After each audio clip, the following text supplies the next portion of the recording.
dibuka. Assalamualaikum warahmatullahi wabarakatuh. Di sini saya dengan Sinta Desyanti akan mempresentasikan hasil kerja kelompok kami, yaitu Peraturan Menteri Kesehatan Republik Indonesia Nomor 18 Tahun 2016 tentang izin dan penyelenggaraan praktek penata anestesi.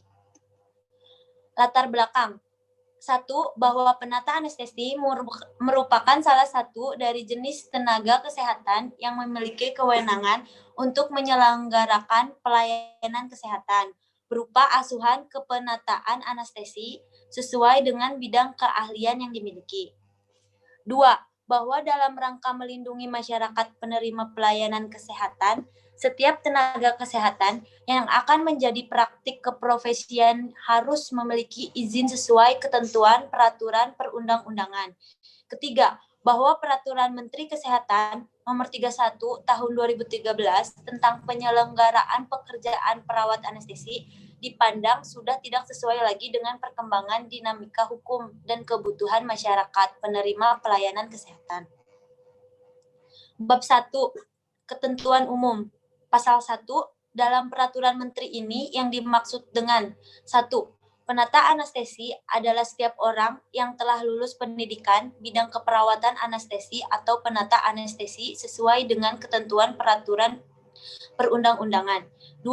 Fasilitas pelayanan kesehatan adalah alat dan atau tempat yang digunakan untuk menyelenggarakan upaya pelayanan kesehatan baik promotif, preventif, kuratif, maupun rehabilitatif yang dilakukan oleh pemerintah, daerah, atau masyarakat. Ketiga, surat tanda registrasi penata anestesi yang selanjutnya disingkat STRPA adalah bukti tertulis yang diberikan oleh pemerintah kepada penata anestesi yang telah memiliki sertifikat kompetensi sesuai ketentuan peraturan perundang-undangan.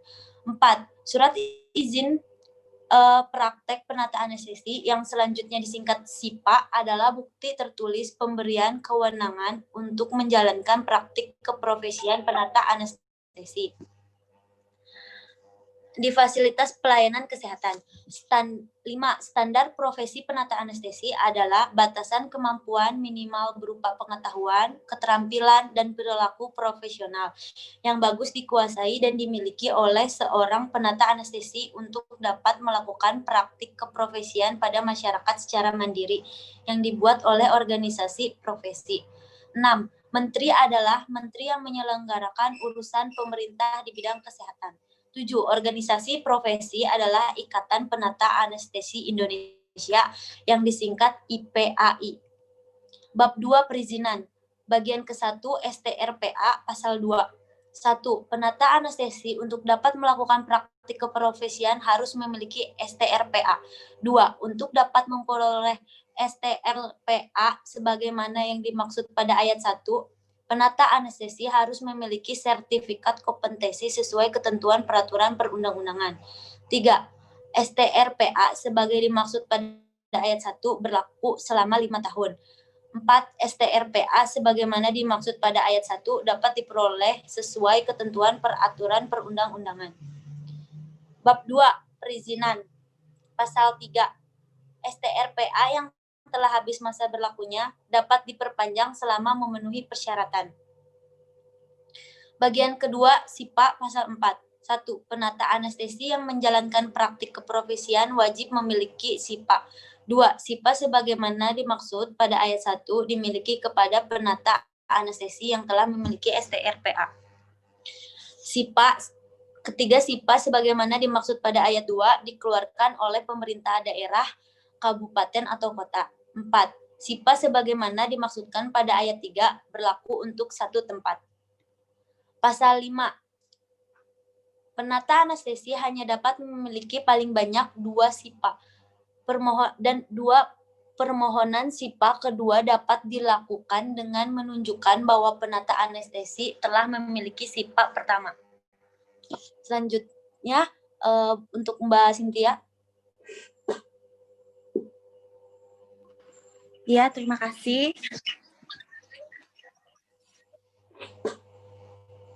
Pasal 6, 1. Untuk memperoleh SIPA, sebagaimana dimaksud dalam pasal 4, penata anestesi harus menggunakan harus menggunakan pemahaman kepada pemerintahan daerah, kabupaten atau kota dengan pelampiran. Yang pertama, 1. Fotokopi ijazah yang dilegalisasi. Yang kedua, fotokopi STRPA. Yang ketiga, surat keterangan sehat dan dari dokter yang memiliki surat izin praktek. 4. Surat pernyataan memiliki tempat praktek di fasilitas pelayanan kesehatan. 5. Pas foto terbaru ukuran 4x6 cm sebanyak 3 lembar berlatar belakang merah. Selanjutnya, rekomendasi dari Kepala Dinas Kesehatan Kabupaten atau Kota atau penjabat yang ditunjuk. Yang terakhir, rekomendasi dari organisasi profesi. Lanjut.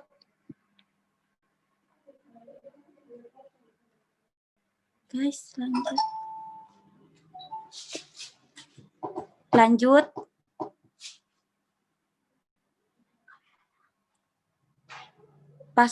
Yang kedua, dalam hal SIPA dikeluarkan oleh Dinas Kesehatan Kabupaten atau Kota persyaratan rekomendasi sebagaimana dimaksud pada ayat 1. Huruf F tidak diperlukan. Yang ketiga, contoh surat permohonan memperoleh SIPA sebagaimana tercantum dalam formulir 1 yang merupakan bagian tidak dipisahkan dari peraturan menteri ini. Yang keempat, contoh SIPA sebagaimana tercantum dalam formulir 2 yang merupakan bagian tidak terpisahkan dari peraturan. Selanjutnya pasal 7. Yang pertama, penata anestesi warga negara asing dapat mengajukan permohonan memperoleh SIPA setelah 1. Memenuhi persyaratan sebagaimana dimaksud dalam pasal 6 ayat 1. Yang kedua, membuat surat pernyataan mematuhi etika profesi dan peraturan perundang-undangan. Yang ketiga, mengikuti evaluasi kompetensi. Yang keempat, memiliki surat izin kerja dan izin tinggal serta persyaratan lainnya sesuai ketentuan peraturan perundang-undang. Yang kelima, memiliki kemampuan berbahasa Indonesia. Selanjutnya yang kedua, penata anestesi warga negara Indonesia lulusan luar negeri dapat mengajukan permohonan memperoleh SIPA setelah yang pertama, memenuhi persyaratan sebagaimana dimaksud dalam pasal 6 ayat 1. Dan yang kedua, mengikuti evaluasi kompetensi. Selanjutnya yang ketiga, ketentuan lebih lanjut mengenal evaluasi kompetensi sebagaimana dimaksud pada ayat 1 huruf C dan ayat 2 huruf B dilakukan sesuai dengan ketentuan peraturan perundang-undangan. Pasal 9 1 pimpinan fasilitas pelayanan kesehatan dilarang mempekerjakan penata anestesi yang tidak memiliki SIPA.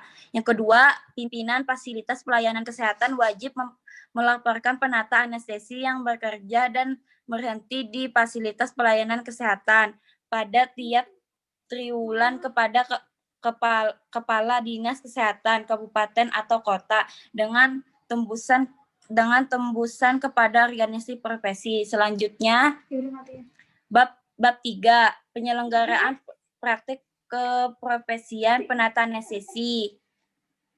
Bagian kesatuan wewenang pasal 10 penata anestesi dalam menjalankan praktek keprofesian berwenang untuk melakukan pelayanan asuhan kepenataan anestesi pada 1. pra-anestesi, 2. intra-anestesi, dan yang ketiga pasca anestesi. Selanjutnya bisa diterangkan sama Mbak Sulis ya. Oke, baik. Pasal 16, 1 dalam keadaan darurat untuk penyelamatan nyawa, penata anestesi dapat melakukan tindakan pelayanan anestesi di luar wewenangnya dalam rangka pertolongan pertama. 2. Pertolongan pertama sebagaimana dimaksud pada ayat 1 ditunjukkan untuk mengurangi rasa sakit dan menstabiliskan kondisi pasien. 3. Penata anestesi wajib merujuk pasien kepada tenaga kesehatan yang berkompeten setelah pertolongan pertama sebagai dimaksud pada ayat 2 selesai dilakukan. Pasal 17 1. Penata anestesi dalam melaksanakan praktik keprofesiannya wajib mengikuti pendidikan dan pelatihan berkelanjutan. 2. Pendidikan dan pelatih berkelanjutan sebagaimana dimaksud pada ayat 1 diberikan oleh dokter spesialis anestesiologi. 3. Pendidikan dan pelatihan sebagaimana dimaksud pada ayat 2 dapat bekerja sama dengan organisasi profesi. Pasal 18, 1. Dalam melaksanakan praktek keprofesiannya, penata anestesi wajib melakukan pencatatan. 2. Pencatatan sebagaimana dimaksud pada ayat 1. Wajib disimpan sesuai dengan ketentuan peraturan perundang-undangan. Bagian keempat, hak dan kewajiban. Pasal 19 dapat melaksanakan praktek keprofesiannya, penata anestesi mempunyai hak. 1. Memperoleh perlindungan hukum dalam melaksanakan praktik keprofesiannya sesuai dengan standar profesi, standar pelayanan, dan standar operasional prosedur. Yang kedua, memperoleh informasi yang lengkap dan jujur dari pasien dan atau keluarga. 3. Melaksanakan pelayanan sesuai dengan kompetensi. 4. Menerima imbalan jasa profesi dan memperoleh jaminan perlindungan terhadap risiko kerja yang berkaitan dengan tugasnya sesuai dengan ketentuan peraturan perundang-undangan. Pasal 20. 1. Dalam melaksanakan praktek keprofesiannya, penata anestesi mempunyai kewajiban. Yang pertama, menghormati hak pasien. Kedua, menyimpan rahasia pasien sesuai dengan peraturan perundang-undangan. Ketiga, memberikan informasi tentang masalah kesehatan dan pelayanan yang dibutuhkan. Keempat, meminta persetujuan tindakan yang akan dilaksanakan kepada pasien. Dan yang kelima, mematuhi standar profesi, standar pelayanan, dan standar operasional prosedur. Yang kedua, penata anestesi dalam menjalankan praktek keprofesiannya harus senantiasa meningkatkan mutu pelayanan dengan mengikuti perkembangan ilmu pengetahuan teknologi melalui pendidikan dan pelatihan sesuai dengan bidang tugasnya. Pasal 21. 1. Menteri, pemerintah daerah provinsi, dan pemerintahan daerah kabupaten, kota melakukan pembinaan dan pengawasan terhadap pelaksanaan praktik keprofesional penata anestesi. 2. Dalam melaksanakan pembinaan dan pengawasan sebagaimana dimaksud pada ayat 1, Menteri, pemerintah daerah provinsi, dan pemerintahan daerah kabupaten atau kota dapat melibatkan organisasi profesi. 3. Pembinaan dan pengawasan sebagaimana dimaksud pada ayat 1 diarahkan untuk meningkatkan mutu pelayanan, keselamatan pasien, dan melindungi masyarakat dari segala kemungkinan yang dapat menimbulkan bahaya bagi kesehatan. Pasal 22. 1. Dalam rangka melaksanakan pengawasan sebagaimana dimaksud dalam pasal 21, Menteri Pemerintahan Daerah Provinsi dan Pemerintahan Daerah Kabupaten atau Kota dapat memberikan tindakan administratif kepada penata anestesi yang melakukan pelanggaran terhadap ketentuan penyelenggaraan praktek keprofesian penata anestesi dalam peraturan Menteri ini. 2. Tindakan administratif sebagaimana dimaksud pada ayat 1 berupa 1. Teguran lisan, kedua, teguran tertulis, ketiga, pencabutan SIPA. Mungkin cukup sekian dari kelompok kami, kurang lebihnya mohon maaf. Wassalamualaikum warahmatullahi wabarakatuh.